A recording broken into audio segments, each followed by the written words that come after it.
Kriya Tahandriya Shorya Tahata Kamandriya Shi. Makrahondriya Shi Kriya Tahamandriya Shai. Me Kriya Tamahandriya Sho. Welcome to Everyday Christianity. I'm your host, Greg Malone. Hope that you're having a great day today, as I am in the Lord. I'm trying not to sound super spiritual on this program and on this broadcast. I'm just a man just like everyone else. I have my faults and my failures, and I don't want anyone to look at me as being something more than just another beggar giving another beggar a piece of bread. And that's truly how I look at myself. I do not look at myself as being any better than anyone else in the body of Christ. We've been going through the book of Genesis as we're moving on through the Bible. I'm preaching verse by verse, doing some expository work here. And so we're starting in Genesis chapter 30, and we're seeing more of the sons of Jacob being born. So let's begin in Genesis chapter 30, verse 1. And when Rachel saw that she bare Jacob no children, Rachel envied her sister, and said unto Jacob, Give me children, or else I die. And Jacob's anger was kindled against Rachel, and he said, Am I in God's stead? Who hath withheld from thee the fruit of thy womb? Now this is very interesting that Jacob places the responsibility or the blame, I guess, for his wife not having children on the shoulders of God. We saw in Genesis chapter 29 that Rachel's womb was barren and Leah's womb was opened by God because he saw that Leah was hated by both Jacob and Rachel. In this we see that God is he's just in the way that he fights for other people and the way he delivers other people. He does deliver Leah, make sure that she has part and parcel in the future of the nation Israel, and also is vindicated though she is hated by her husband and by her sister. Genesis 30 verse 3, And she said, Behold, my maid Bilhah, go in unto her, and she shall bear upon my knees, that I may also have children by her. And she gave him Bilhah, her handmaid, to wife. And Jacob went in unto her, and Bilhah conceived, and bare Jacob a son. And Rachel said, God hath judged me, and hath also heard my voice, and hath given me a son. Therefore called she his name Dan. And this is one of the tribes of Israel, obviously. And Bilhah, Rachel's maid, conceived again, and bare Jacob a second son. And Rachel said, With great wrestlings I have wrestled with my sister, and I have prevailed.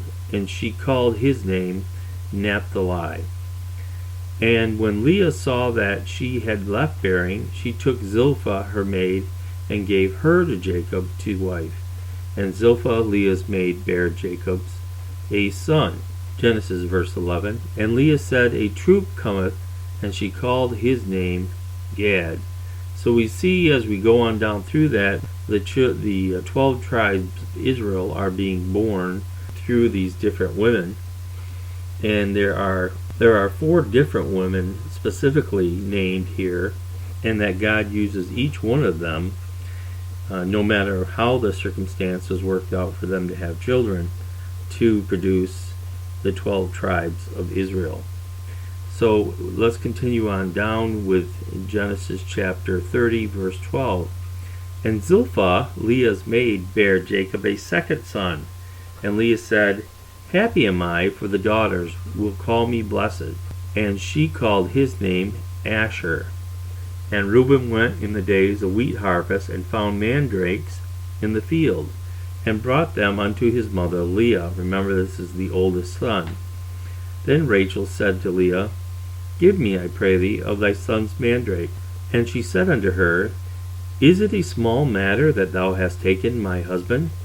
And wouldest thou take away my son's mandrakes also? And Rachel said, Therefore he shall lie with thee tonight for thy son's mandrakes. So basically, Jacob had not been sleeping with Leah. I guess this was being controlled by Rachel. Because Rachel wanted these mandrakes, she gave the right for Leah to sleep with Jacob that night. This seems kind of odd in our culture, but back then that's the way they did things. In polygamous households, deals, I guess, must be struck and things work out. I do not believe in polygamy, and I don't believe it is correct. In the New Testament, man is called to cleave to his wife and to be the husband of one wife.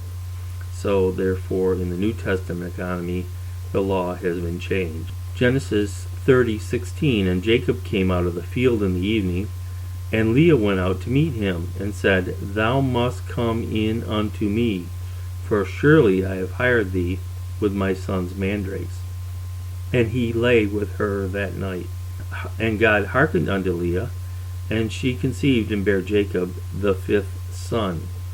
And Leah said, God hath given me my hire, because I have given my maiden to my husband. And she called him his name Issachar. In Genesis chapter 30, verse 19, says, And Leah conceived again and bare Jacob the 6th son. Verse 20, it says, And Leah said, God hath endued me with a good dowry. Now will my husband dwell with me, because I have borne him 6 sons. And she called his name Zebulun. And afterwards she bare a daughter, and called her name Dinah. And God remembered Rachel, and God hearkened to her, and opened her womb.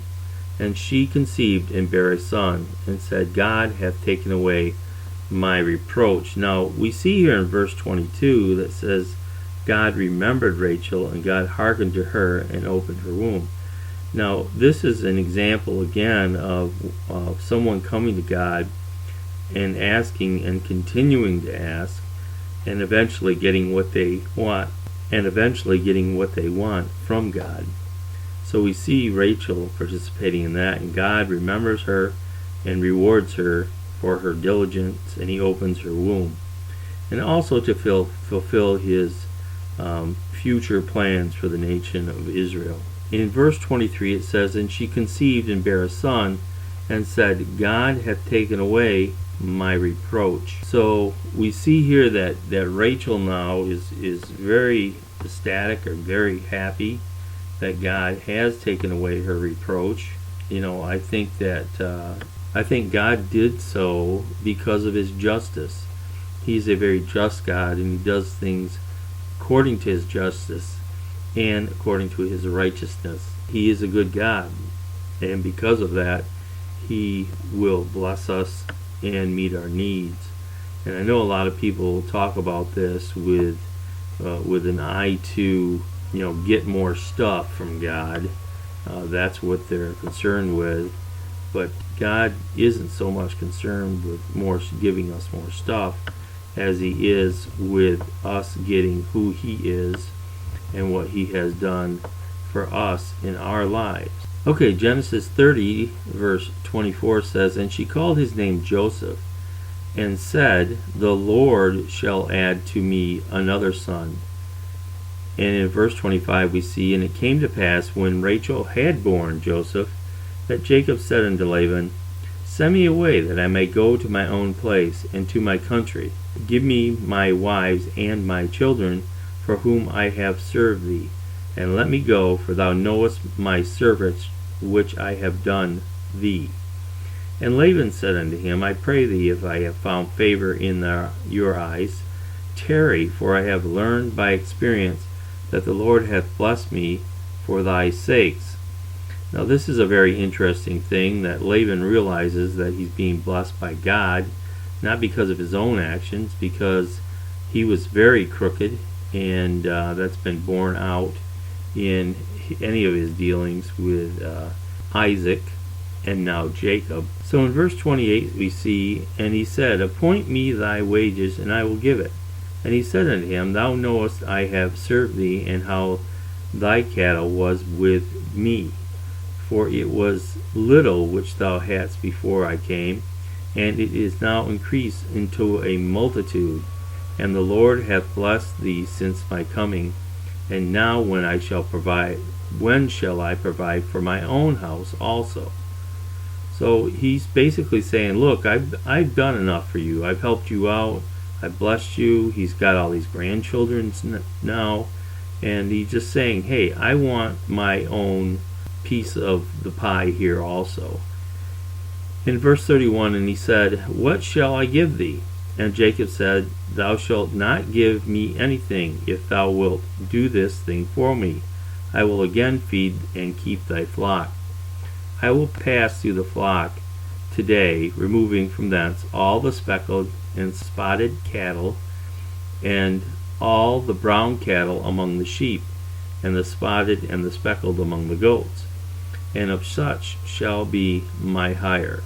And so Jacob makes this deal with Laban to keep these specifically colored and spotted and brown colored animals, so that he would have his part, and basically went into a partnership with Laban in this agreement that he made with him.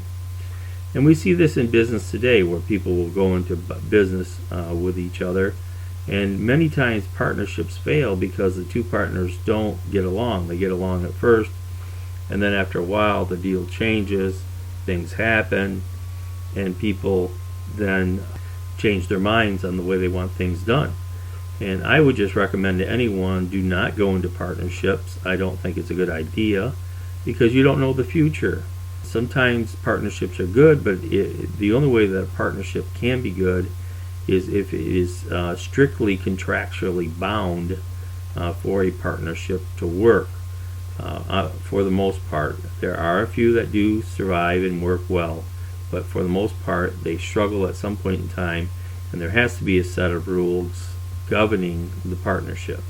So Genesis 30:33, so shall my righteousness answer for me in the time to come, when it shall come from my hire before thy face, every one that is not speckled and spotted among the goats, and brown among the sheep, that shall be count stolen with me. And Laban said, behold, I would it might be according to thy word. And he removed that day the goats that were ring-staked and spotted, and all the she-goats that were speckled and spotted, and every one that had some white in it, and all the brown among the sheep, and gave them into the hands of his sons. And he set 3 days' journeys betwixt himself and Jacob. And Jacob fed the rest of Laban's flocks. Okay, I'm going to end right there today, and I hope that God blesses you. We will see further how this partnership works out going forward. If you would like to contact me, my name is Greg Malone. My phone number is 315-744-0007. You can either text or call me and leave a message. I'll get back to you. Or you can contact me through my email address, which is ro8v28@gmail.com. That's short for Romans 8 verse 28, ro8v28@gmail.com, and you'll get a hold of me. You can also visit my website, which is humanrightsandjusticeforall.com, and you can get all my other contact information for all my other social networking sites. So that's where we're going to leave it off here today. I hope that God blesses you, and remember, the power of life and death is in the tongue. Choose life.